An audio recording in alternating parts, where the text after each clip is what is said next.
नवरात्रे के से अखनी दिन चले छी, बड़ा सुंदर शुभ दिन से नवरात्रे में छाहल चारों कोने में मैया, चारों कोने कोने में माता रानी छाहल छे।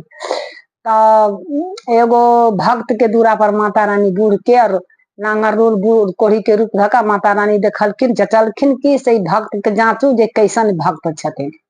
तो बूढ़ा बूढ़ी के भेष बदल के आ माता रानी जो का दरवाजा पर गिरखिन ही नवरात्रे में देखल कि ए बाबू ए बेटा से कुछ भोजन हमरा दे दू कोई चीज भोजन।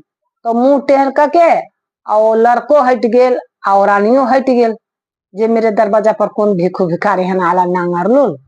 तो वो चल गेल। तो एगो फिर गरीबनी आयल, तो गरीबनी आयल तो हे बेटा हमारा कुछ भोजन उजन दे दो बेटा भोजन उजन, मेरे बहुत भूख लगा है, मेरे बहुत भूख लगा।